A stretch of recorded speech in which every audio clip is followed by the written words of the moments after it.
Ada pepatah yang bilang, teman sejati adalah mereka yang ada saat kita sulit. Tapi bagaimana jika kesetiaan itu justru menjadi tiket satu arah menuju liang lahat? Ini adalah sebuah kisah tragis tentang Maman, seorang pemuda berusia 19 tahun yang masa depannya hancur berkeping-keping hanya karena dia mencoba menjadi teman yang baik di waktu dan tempat yang salah. Niatnya membantu kawan, tapi takdir justru mengantarkannya ke tangan si maut. Semua ini bermula dari sebuah hal yang sangat sepele, sebuah kado dan rasa yang tidak aman. Kita mulai cerita ini dengan Haman. Haman memiliki seorang kekasih, sebut saja si pacar. Suatu hari, seorang pria lain yang merupakan teman mereka, kita panggil saja si dia, ini mengajak si pacar untuk pergi sebentar. Alasannya masuk akal. Dia minta ditemani untuk membelikan kue ulang tahun untuk kekasih si dia sendiri. Awalnya sih biasa saja. Namun setelah kue terbeli, si dia tiba-tiba menawarkan untuk membelikan baju kepada si pacar.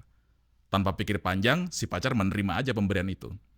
Dan disinilah api cemburu mulai membakar kewarasan. Begitu Haman tahu pacarnya menerima baju dari pria lain, egonya terluka. Percakapan di WhatsApp yang semula tenang berubah jadi medan perang. Saling maki, kata-kata kotor, hingga ancaman kekerasan memenuhi layar ponsel mereka. Haman yang sudah gelap mata, merasa harga dirinya diinjak-injak. Dia tidak bisa diam saja. Dia berniat mendatangi kosan si dia untuk menyelesaikan urusan ini secara jantan. Tapi Haman tidak ingin pergi sendiri. Dia mengajak sahabatnya Maman. Maman di usianya yang baru 19 tahun mungkin merasa harus membela kawannya. Dia mungkin tidak berniat berkelahi sebetulnya, dan hanya ingin memastikan Haman baik-baik saja. Kemudian mereka berdua pergi ke kosan si dia, dan terjadi keributan besar, adu mulut yang sangat kencang hingga mengundang perhatian warga sekitar. Tapi saat itu tidak ada kontak fisik, dan merasa urusan sudah sedikit dingin, Maman dan Haman memutuskan untuk pulang menggunakan motor. Tapi, nasib buruk sedang mengintai di tikungan jalan. Di tengah perjalanan pulang, takdir mempertemukan mereka kembali dengan si dia di jalan yang sepi. Darah Haman kembali mendidih. Tanpa aba-aba, Haman turun dan langsung melayangkan pukulan keras ke wajah si dia. Tapi yang Haman dan Maman tidak tahu ada satu hal. Si dia ternyata mengantisipasi serangan ini. Dia tidak datang dengan tangan kosong. Di balik pakaiannya, si dia mengeluarkan sebuah sangkur. Senjata tajam yang mematikan. Dan perkelahian pun yang tidak seimbang itu pecah. Si dia menyerang dengan membabi buta. Sebuah tusukan sangkur menghujam punggung si Haman.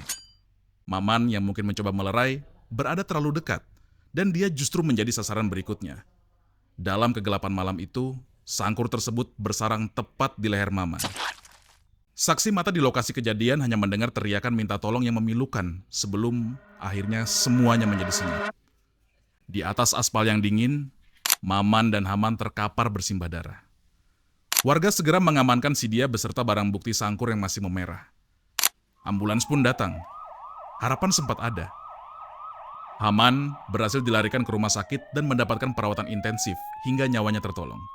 Tapi bagi Maman, luka di lehernya terlalu fatal. Pemuda 19 tahun itu menghembuskan nafas terakhirnya di sana, di tempat yang seharusnya tidak pernah dia datangi. Maman meninggal bukan karena urusannya sendiri.